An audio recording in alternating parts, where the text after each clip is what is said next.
Good morning, readers. It's Tilly here from Tilly's Shelf, and welcome to another Bookish Breakfast. So I think this is going to be a shorter one because I haven't read quite so much this week, but I just wanted to talk you through the little bit that I have read. So I finally finished Light in August by William Faulkner. So this was for a read-along that was hosted by Alan at Big Hard Books and Classics and Brian at Bookish. My voice hasn't really got started yet this morning. We were supposed to finish it at the end of August, so I'm only about 12 days late. And yeah, I really enjoyed the start of this. I loved it, and I was so happy to have started on this read along. And then it lost me around the point of Miss Burden because I just found that character completely lacked verisimilitude. Like, I just didn't really feel like she was at all believable or relatable. Aspects of the character were, but as a whole, I felt like it didn't really hang together and it didn't really make sense the way that her character acted in the plot. And from that point onward, things just were throwing me off of the book slightly. Like, every little hurdle seemed to just make me veer away from the book. If you can imagine, this story is like a really meandering road, and at the point of every meander I was just kind of floating off into the distance. But I did get there eventually. I'm not saying that I didn't enjoy the latter half of the book, because I definitely did. I just didn't find it as engaging and as moving as the first part. I did find it very interesting. It's definitely a very interesting approach to the topic and approach to writing a story. Again, it feels weird to call this a novel because of the style of it. It's very, very distinctive, and I would recommend it definitely to anybody who was looking for perhaps a slightly more challenging read, focusing on like that aspect of the south of America at that point. I meant to look, actually, before I started talking, at one of the chapters near the end goes back to Hightower, who is the like a former reverend, and it tells a little bit of his backstory, which I knew that was going to come back. I really knew that was going to come back and be important, although I couldn't really work out what the importance was. But it's interesting that in his backstory there's a whole load of statements about faith that are really very cynical, and I was going to try and extract them so that I could read them out to you, but I haven't done. I might, if I find them later, I might put them in the description,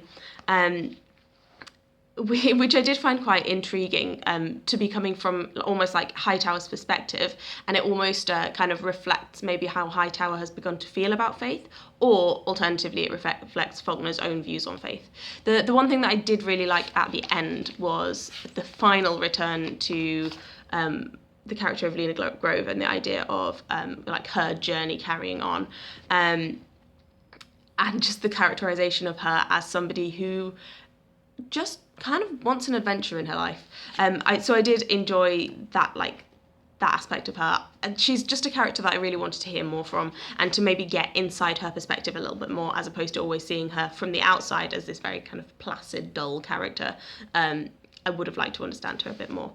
I think that's one of the reasons that I enjoyed the start of the book so much, actually, was the idea that Lena was going to be a bigger character. So that was Light in August, so I finished that one. And then I did read a little bit more of Humanitarian Negotiations Revealed. So I picked this up as kind of background reading for the course that I'm going to do, or that I have now started. It started yesterday. And it's really interesting so far. So I just read one more chapter, and that was on the conflict in Ethiopia, around the Somali region of Ethiopia. I think it was in 2009 to 10. And the interesting thing about this book, actually, is it's very, I was going to say introspective, or self-critical. Like, it's kind of MSF looking at things that they did and saying, well, that clearly didn't work. So they're talking about, MSF has, if you don't know the association, so it's Médecins Sans Frontières, Doctors Without Borders, and they go to war zones or areas of natural disaster and provide care to everyone and anyone, regardless of, like in a war zone, they won't just treat one side, they'll treat anybody, even if they know that they're potentially a perpetrator of violence, because everybody deserves access to medical care. And this book is like looking at how they get their ability to act in certain areas, and Médecins Sans Frontières as an association, it's split into different sections that are based in different European countries. So there's MSF UK, there's MSF France, MSF Belgium, I believe, I might be wrong. But in Ethiopia, like the different sections were working almost to different rules. So some of them were saying, oh, we can't work here because this is happening. But then others were continuing to work in the same environment. So then that was causing a degree of like people saying, we can't really believe what you're saying. So that damaged their kind of ability to work in the circumstances. So it's interesting that they're very honestly talking about that and kind of like being open about their criticism of themselves in order to learn from it. I think that's really, really valuable. And one of the things I'm really getting from this course so far and the readings that I'm doing for this course so far is that it's all about like improving the way that humanitarian work is done and like focusing on the evidence and best practices, as opposed to just thinking this is a disaster, we've got to go in and do what we can. We should also be thinking we've got to go in and do the best thing to do, not just the thing that we think of first, but the thing that is most needed or most effective or most proven in order to make the biggest difference, which like once you say it, it's really obvious that that's what you should be doing. But I think because of that imperative to help, it has sometimes got lost along the way. Then keeping on the MSF theme, the rest of this is all kind of like healthcare, humanitarian stuff. So if you're bored of that kind of stuff, goodbye. I support MSF on a monthly basis, just with a very small amount, and they send out like a little paper, I suppose, to their supporters, I think every few months. It's called Dispatches, and it always contains like a couple of little articles from people who are out working with MSF at the moment, so talking about what the kinds of things that they do. It's kind of a good way to keep on track of the kind of some of the events that are going on, I suppose. I found this really interesting. This is a map of one of the MSF's hospitals in South Sudan. So South Sudan is an area where MSF provides a lot of healthcare. So it was interesting to have like an overview of what that actually looks like in terms of the hospital building. That's not really a book, so leaving that aside for now. After finishing Light in August, I moved on to War Doctor by David Knott. It's always good when you can remember the author of the memoir that you're reading. And this was a gift for my birthday from my aunt. I did ask for it specifically because I had it recommended by people who have been interested in some of the things that I'm kind of getting more involved in now with this course that I'm doing. And David Knott is a vascular surgeon, consultant surgeon, principally doing vascular, but also other kinds of things, who then has gone out multiple times with various different aid agencies to provide frontline surgery and become kind of like an expert in that field. What I would say so far about his memoir is his writing style is not the best. It's quite didactic. Like you can tell that he's used to writing op notes more than he's used to writing like a gripping material, if that makes sense. But he does have an eye for structure. So the preface is kind of a little bit kind of like reflective almost. And then the first chapter he just plunges straight into when he went out to Syria, and he puts it into the context of what was going on in London at that time, which was the Olympics.